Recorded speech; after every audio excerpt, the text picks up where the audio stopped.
This channel does not promote any violent, harmful, or illegal activities. All content provided by this channel is meant for an educational purpose only. আমরা এখনো রায়ের যে copy এখনো পড়তে পারিনি, হাতে পাইনি।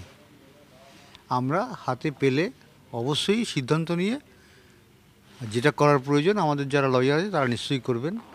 মুখ্যমন্ত্রী অত ব্যস্ত হতে হবে না, তিনি একটা সিদ্ধান্ত নেবেন, আমরা সিদ্ধান্ত নিতে পারবো। উনি আমাদের এত কিছু, ওনার প্রশাসন আমাদের এত হেল্প করেনি আমার মেয়ের বিচারের জন্যে যে ওনাকে ব্যস্ত হয়ে কিছু করতে হবে। ওনাকে আমরা ঠিক ব্যবস্থা নিতে পারবো, সেটাই তো বললাম। আমরা পড়ে যে যে বিষয়গুলো আছে সব বুঝি, আমাদের যারা আইনজীবী আছে তাদের সঙ্গে আলোচনা করে রাজ্য সরকার যে ভাবনা চিন্তা করছে সুপ্রিম দ্বিচারিতা প্রথম থেকে আমাদের সঙ্গে অসহযোগিতা করেছেন। এখন তিনি এত উপচে পড়ছেন সঞ্জয়কে ফাঁসি দেওয়ার জন্যে, এটা আমার মোটেও ভালো লাগছে না। সেটা কি কোনো কারণ থাকতে পারে আপনার মনে হয়? না, জানি না, সেটা বলতে পারবো না, সেটা উনি ভালো বলতে পারবেন। উনি মুখ্যমন্ত্রী, ওনারা সব কিছুতে এত সবাইকে বিচার দেওয়ার জন্য ব্যস্ত, সেই জন্যই করছেন। রাজ্য সরকার কি কোনো রকম আমরা প্রকৃত যারা অপরাধী তাদের সামনে আনতে চাই, এটা হচ্ছে সবচেয়ে বড় বিষয়। জানি না বললাম তো, এটা তো বিষয়টা আমি জানি না ওনার কি মেন্টালিটি, ওনার কি উদ্দেশ্য আছে। তবে ওনার উদ্দেশ্য যে শুভ নয় সেটা ভালো বুঝতে পারছি। আপনারা ইতিমধ্যে বিষয়টা জানেছেন মিডিয়ার মাধ্যমে, কি মনে করছেন বা সাধুবাদযোগ্য কি?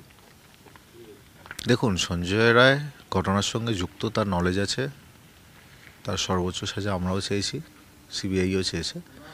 সেইটা নিয়ে উচ্চ আদালতে যদি যাওয়া হয় সেই ব্যাপার তো আমি অবশ্যই সাধুবাদ জানাবো।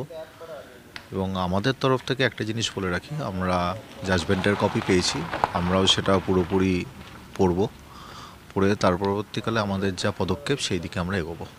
হঠাৎ করে আমৃত্যু যাবজ্জীবনটা থেকে ফাঁসি করতেই হবে, তার জন্য রাজ্য সরকার চলে যাচ্ছে, বিষয়টা কি কিরমভাবে নিচ্ছেন আপনারা?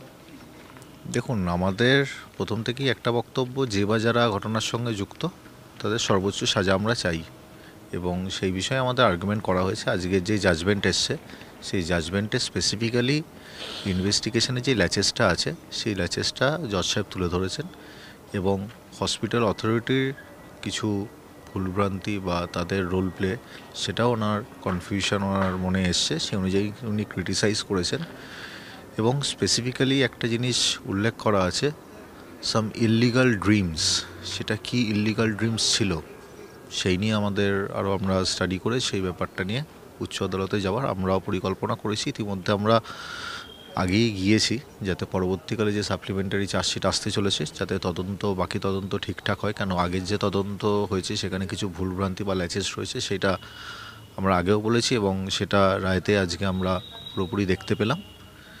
22 তারিখে আমাদের অনারেবল অ্যাপেক্স কোর্টে হিয়ারিং রয়েছে, সেই বিষয়টা নিয়ে আমরা আরও বিস্তরভাবে সেখানে আলোচনা করব।